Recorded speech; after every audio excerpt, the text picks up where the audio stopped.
Arestado ang 4 na lalaking naaktuhang bumabatak sa barangay sa Uyo sa Quezon City. Huli rin ang isang retiradong pulis na nakialam sa paghuli sa mga suspect. Laging una ka sa balita ni Cesar Apolinario, exclusive.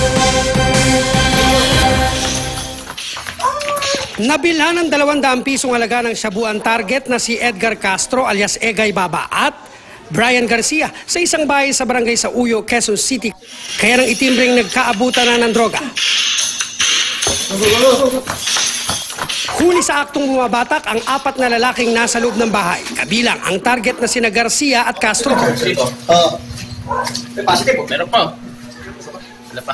Arestado rin ang mga umano'y scorer ng droga na nakilalang sina Manuel Burgos at Ariel Plaza. Nabakas lang po. Bakas? Paano yun? Alam po, nasabay lang po, 100 lang po. Nagpapahinga lang po rito.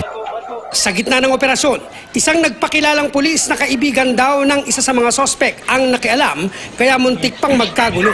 Kalaunay inaresto ang 70 taong gulang na si Arnaldo Quimzon na nakumpirmang retiradong pulis. Kinukuhanan ko lang ng yung sasakyan nila sa labas. Nagpakilala raw kayong pulis? Oo, napakilala ko. Pero pulis pa ba kayo? Hindi na, retired na ako. Pag nagpakilala na yung polis na legal ang ginagawang operasyon sa ginagawa sa area, huwag silang makialam. Kasi lahat ng operation naman ang ginagawa ng PNP ngayon ay covered ng pre-ops, lalo ng pag-anti-illegal drug. Bukod sa buy-bust money ay na-recover ang mga shabu paraphernalia at 7 plastic ng shabu na abot sa 17,000 pesos ang halaga. Kailan ka pa nagsimulang magbenta ng drugs? Apat na siguro. 4 na taon. Sa investigasyon na lamang nasa drug watch list din ang pulisya si Garcia.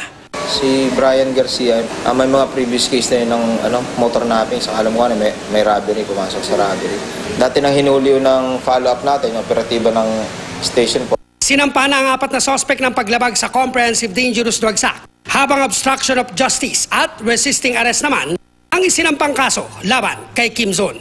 Para sa unang balita, Cesar Apolinario reporting.